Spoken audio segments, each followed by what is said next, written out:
Assalamualaikum warahmatullahi wabarakatuh. Kembali lagi bersama saya, Putri Cempaka. Dan di video kali ini saya akan menjelaskan mengenai Internet Gateway.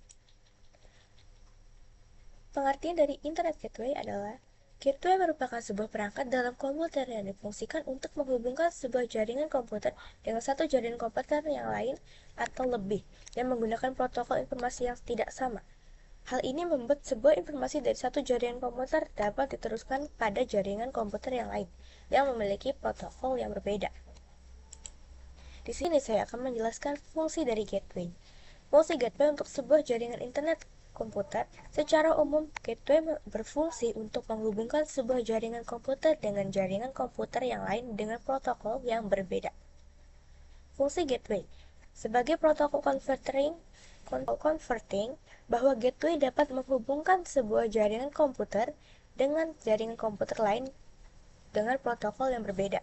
Untuk dapat menghubungkan dua jaringan dengan protokol yang berbeda inilah, gateway harus memiliki kemampuan untuk melakukan konversi protokol sehingga dua protokol yang berbeda ini dapat saling dikaitkan atau dihubungkan. Memudahkan akses informasi. Ketika gateway sudah digunakan untuk jaringan komputer tersebut tersambung, maka tentu saja akses informasi pun dapat berjalan dengan jauh lebih mudah. Maka gateway pun sangat berguna untuk digunakan dalam memudahkan melakukan akses informasi. Fungsi gateway selanjutnya ada hardware sharing, adalah penggunaan printer server di mana satu buah printer dapat digunakan secara bersama oleh klien dalam jaringan. Keamanan dan pengaturan data. Komputer dalam sebuah lingkungan bisnis dengan adanya jaringan tersebut menginginkan seorang administrator untuk mengkoordinasi data-data kantor yang paling penting. Daripada saat setiap departemen menjadi terpisah-pisah dan datanya tercecer di mana-mana.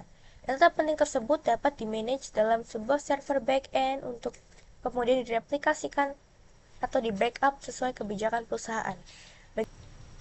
Begitu pula seorang admin akan dapat mengontrol data-data penting tersebut agar dapat diakses atau diedit oleh orang-orang yang berhak saja.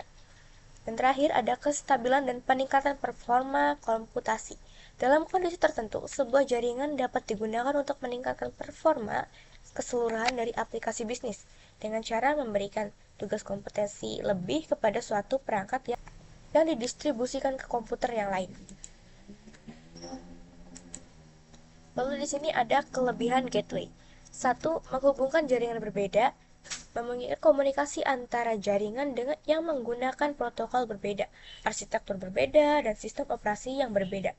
Kedua, fleksibel, dapat digunakan untuk berbagai fungsi seperti terjemahan protokol, filtering, security, and routing. 3. Keamanan lebih baik.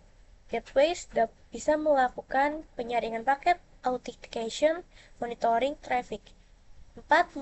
Mengoptimalkan jaringan, dapat mengatur data yang keluar atau masuk agar lebih efisien, terutama pada jaringan besar. Terakhir, mendukung integrasi sistem lama atau legacy, cocok untuk perusahaan yang memiliki sistem lama dan baru dengan protokol berbeda.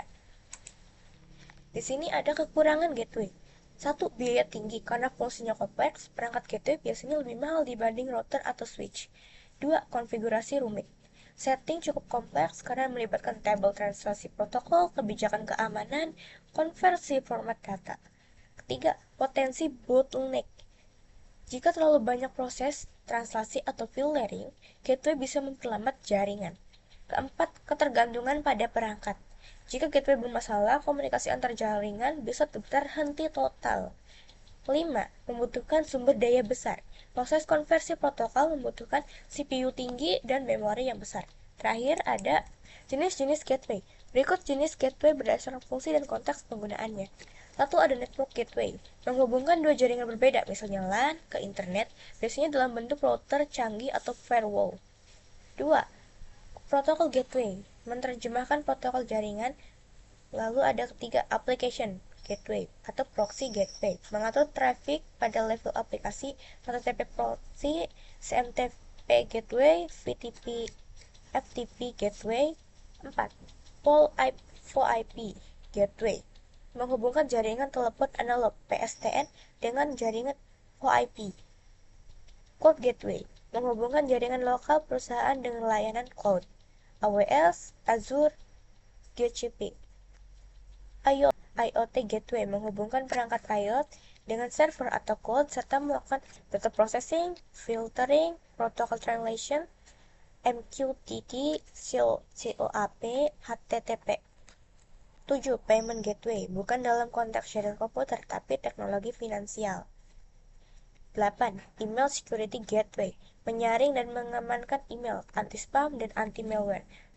Sekian penjelasan dari saya mengenai Internet Gateway. Semoga dapat dimengerti dan sampai jumpa kembali. Wassalamualaikum warahmatullahi wabarakatuh.